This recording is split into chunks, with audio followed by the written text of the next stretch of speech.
जून शुरू हो चुका है और आपके पास अब आगे सिर्फ 7 महीने बचे हैं इस साल की एंड के लिए।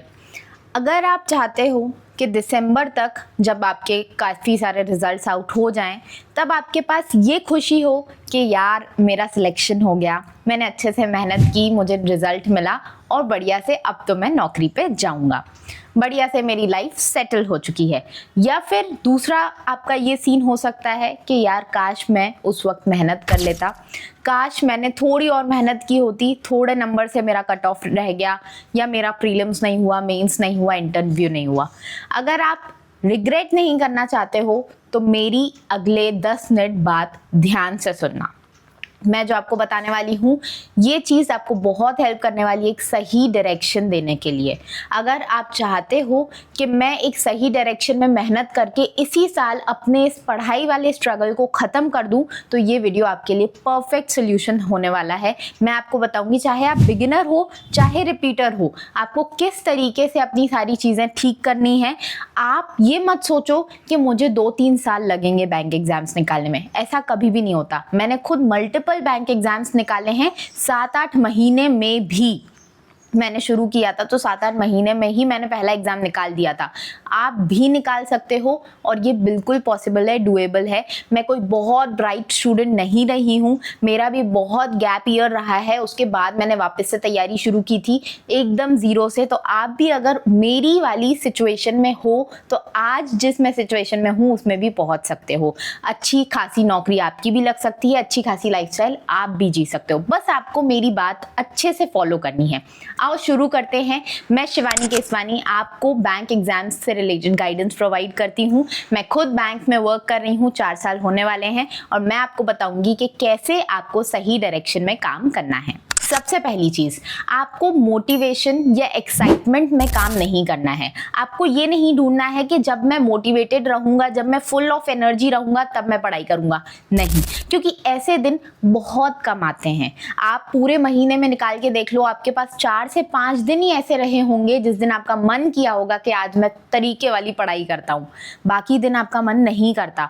हमें कोशिश करनी है कि डेली कंसिस्टेंटली हम पढ़ाई करें, मतलब हम आज भी थोड़ा सा पढ़ें, कल भी थोड़ा सा पढ़ें, जब हम फुल ऑफ एनर्जी हो तब भी हम पढ़ें और जब हम बिल्कुल लो ऑन एनर्जी हो तब भी हम पढ़ें। तो हमें बस थोड़ा बहुत ऊपर नीचे होता रहेगा, लेकिन पढ़ाई डेली बेसिस पे करनी है। मैं हमेशा अपने मेंटोरशिप वाले बच्चों को भी बोलती हूँ, बेटा शादी हो, चाहे घर पे कोई बर्थडे पार्टी हो, चाहे कोई बीमार हो गया हो या आप खुद बीमार हो गए हो, 2 घंटे खुद के लिए पढ़ाई के लिए ज़रूर से निकालो।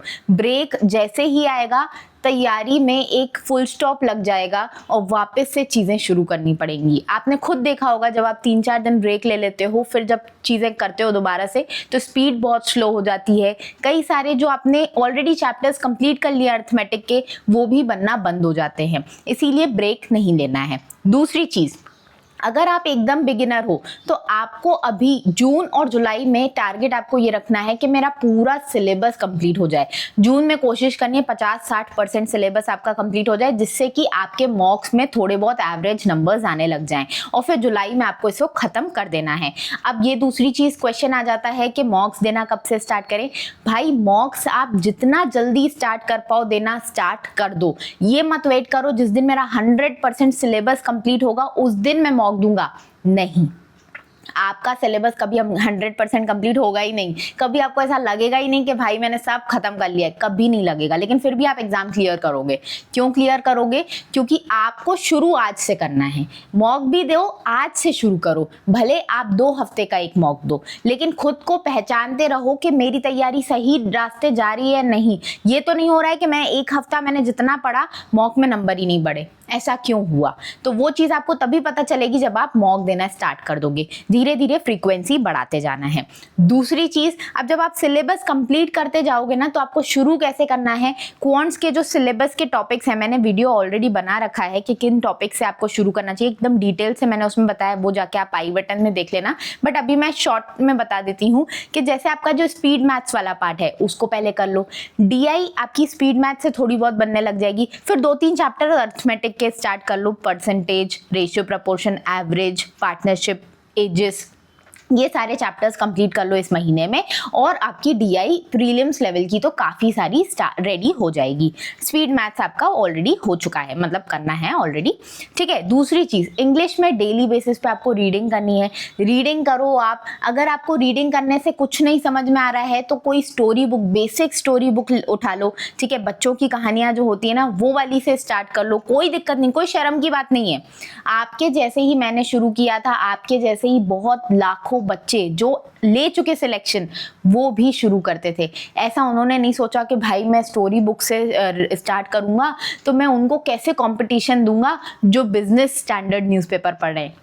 ऐसा कुछ नहीं होता है। स्टार्ट हमेशा एक इंसान जीरो से ही करता है। कोई पैदा होते ही बिजनेस स्टैंडर्ड नहीं पढ़ने लगता है। तो आप भी बिजनेस स्टैंडर्ड वाले लेवल पे पहुंचोगे, परेशान मत हो, ठीक है। अब जो रिपीटर्स हैं उनको क्या करना है, उनको देखना है कि भाई हमारी गलती कहाँ हो रही है, कौन से ऐसे एरियाज हैं जो हमारे वीक है, उस पर काम करना है, उस पर कोशिश करनी है कि मैं उसको ठीक कर पाऊँ। क्योंकि अभी का टाइम एकदम परफेक्ट है। अभी ना एग्जाम बहुत पास है कि आपको सिर्फ अपने स्ट्रॉन्ग एरियाज पे काम करना है, ना बहुत दूर है कि आपको लगे कि यार अभी तो बहुत दूर है, अभी बहुत टाइम है। ऐसा कुछ भी नहीं है, एकदम परफेक्ट टाइम है जब आप अपने वीक एरियाज को ठीक करके अपना ये जो रिपीटर वाला लूप है ना, कब से मैं रिपीट करा जा रहा हूँ, वो खत्म कर सकते हो आप, ठीक है। तो ये चीज करो। इसके अलावा दूसरी चीज हमेशा ध्यान रखो कि कभी भी क्वांट्स के या रीजनिंग के क्वेश्चंस करने बैठो टाइमर लगा के रखो, जिससे कि आप डेली बेसिस पे अपने आप को ट्रैक करते जाओ कि कल मुझे इस पजल में, इस सेम टाइप के पजल में मुझे कल 2 मिनट लगे थे, आज मुझे कम से कम 1 मिनट और 50 सेकंड लगने चाहिए। मतलब आपका डेली बेसिस पे थोड़ा थोड़ा टाइम कम होता जाना चाहिए और स्पीड बढ़ती जानी चाहिए। अच्छा, ये चीज़ ना हम अपने मेंस के मेंटोरशिप में भी बता रहे हैं। हमने एक मैगजीन प्रोवाइड करी है, अगर आप चाहो तो हमारे टेलीग्राम चैनल पे फ्री ऑफ कॉस्ट हम आपकी फर्स्ट मैगजीन प्रोवाइड कर रहे हैं। तो चले जाना, टेलीग्राम का लिंक आपको डिस्क्रिप्शन बॉक्स में मिल जाएगा, पिंड कमेंट में भी मिल जाएगा। वहां पे जाके वो मैगजीन डाउनलोड करके खुद से सॉल्व करके देखना। उसमें हमने क्या किया है, आपको क्वेश्चंस दिए मेंस लेवल के, और उसमें हर एक क्वेश्चन की हमने डिफिकल्टी लेवल बताया है कि ये बहुत डिफिकल्ट है, ये मॉडरेट है, ये इजी है। अच्छा, इसमें इतना टाइम लगेगा, आपका कितना लग रहा है, जिससे कि आप एक जो आइडियल टाइम होना चाहिए, जो एक टॉपर को लगता है या जो लगना चाहिए, जिससे ज्यादा टाइम नहीं लगना चाहिए, वो आपको पता हो कि अच्छा मुझे इस लेवल तक पहुंचना है। अगर अभी मुझे 10 मिनट लग रहे हैं तो मुझे 5 मिनट तक पहुंचना है। तो आपके पास एक डायरेक्शन हो कि भाई मुझे इधर जाना है। नहीं तो पता ही नहीं होता ना, हमें पता ही नहीं होता कि इस पर्टिकुलर क्वेश्चन में हमें कितना टाइम। तो वो हमारा जो राइट अप्रोच वाला बैच है उसमें हम यही सिखाने वाले हैं कि मेंस को क्लियर करने का एक राइट अप्रोच क्या होता है, एक सही तरीका क्या होता है, किस तरीके से मैं बैंक एग्जाम्स को क्लियर कर सकता हूँ। तो वो चीज़ आपको देखना, वो टेलीग्राम पे आपको फ्री ऑफ कॉस्ट मिल जाएगी, वहां से एक बार देख लेना। अच्छा लगे तो बैच में आप एडमिशन ले सकते हो। ये बैच ऑल स्टूडेंट्स के लिए ओपन है, जिसमें हम मेंस को टारगेट करेंगे, थोड़ा बहुत प्रीलिम्स भी कवर कराते रहेंगे, ठीक है। जीरो ऐप को डाउनलोड कर लेना या फिर व्हाट्सएप पे अपनी क्वेरी भेज सकते हो और एडमिशन ले सकते हो। लेकिन पहले चेक करना, पहले चेक करो, खुद देखो कि हम क्या प्रोवाइड कर रहे हैं, उसके बाद ही एडमिशन लो। तीसरी चीज, करंट अफेयर्स स्टार्ट कर दो। करंट अफेयर्स थोड़ा बहुत पढ़ना, डेली का एक वीडियो, 1 घंटे वाला जो भी वीडियो आप जिसको भी फॉलो करना चाहो उसको करो। मैं एक और वीडियो लेके आऊंगी जिसमें मैं आपको बताऊंगी best teachers on YouTube for every subject, जिससे कि आपको भी आइडिया लगे कि अच्छा इस सब्जेक्ट को ये टीचर्स पढ़ा रहे हैं। फिर पढ़ के देख लेना, जो समझ में आए उसको फॉलो कर लेना। अभी के लिए आप स्टार्ट करो, करंट अफेयर्स को पढ़ना स्टार्ट करो, जिससे कि आपको पता रहे कि अच्छा करंट अफेयर्स में ये होता है।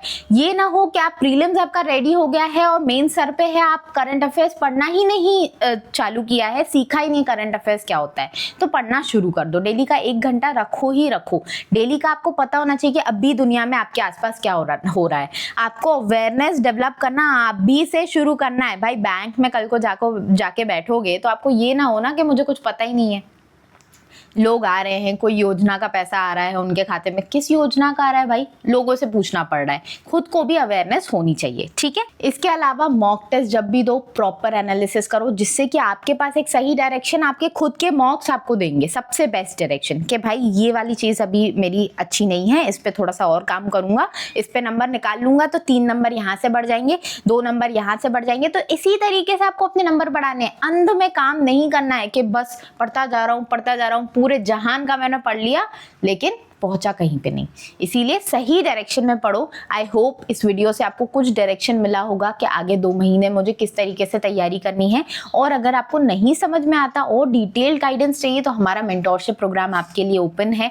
बहुत सारे टाइप के बैचेस हमारे पास अवेलेबल हैं। आप व्हाट्सएप पे जाके क्वेरी कर सकते हो, आपको सब समझ में आ जाएगा कि अच्छा मैम ये मेरे लिए क्या सूट करता है, वो आपको वहाँ पे बता दिया जाएगा और उसमें आप तैयारी कर सकते हो। आपके जैसे बहुत सारे बच्चे जो तैयारी कर रहे हैं, बहुत अच्छे से तैयारी उन्होंने करना शुरू कर दी है और आप भी चाहते हो, आप डायरेक्शनलेस हो, आपको नहीं समझ आ रहा है, रोज कंसिस्टेंटली आप नहीं पढ़ पा रहे हो, तो then that is the solution. Best solution आपको प्रोवाइड किया जाएगा। अब मिलेंगे अपन नेक्स्ट वीडियो में। तब तक लिए पढ़ाई करते रहो, अच्छे से पढ़ाई करो, सही डायरेक्शन में पढ़ाई करो।